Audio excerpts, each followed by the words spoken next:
These airy chicken nugget bites are TikTok viral material. Just one bite of this YouTube-worthy, shareable popcorn chicken and you'll be hooked, craving it again and again.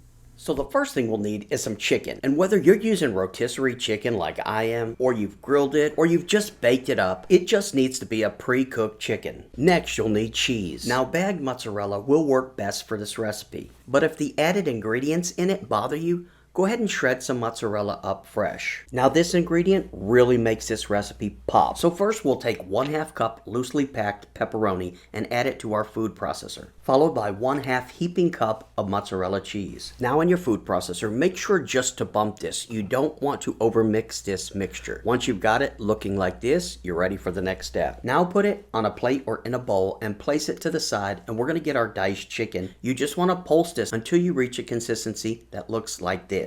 Now add the chicken to a mixing bowl. Once you've added it, go ahead and add in your pepperoni and cheese mix. Mix it with your hand till you get it mixed together. Then simply continue to work it in your hands until you have a ball like this. Since this recipe is a small batch, we'll only need a small bowl or ramekin for the oil. I'll be using avocado oil for this recipe for its neutral taste and health benefits. Add your oil to a ramekin or small bowl. Then grab the dough and start pinching off small chunks. And no need to stress about the shape just yet. We're just eyeballing it here for size. And if you pinch off a little too much, don't worry about it. Just press it right back into your main dough ball. Now place the dough ball in the center of your palm.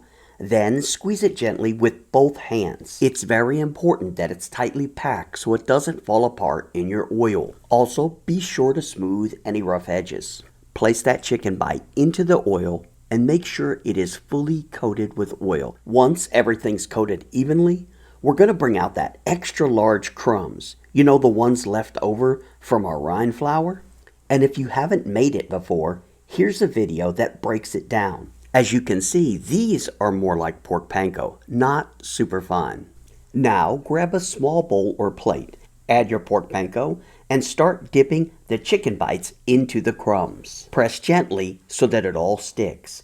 Make sure the whole surface is coated, especially the sides. If they're properly coated, this is what they should look like. Also, since these sit for a bit, you might need to re-dip them in the oil before rolling them into the crumbs again. Once everything's well coated and ready to go in the air fryer, place them in your 390-degree preheated air fryer for approximately 10 minutes. Here's what they look like when they're done. The crisp is light and delicate and almost melts in your mouth. Now, place them on a paper towel to cool so you don't burn your mouth, and enjoy. Thanks so much for watching, and as always, I will see you in the next video.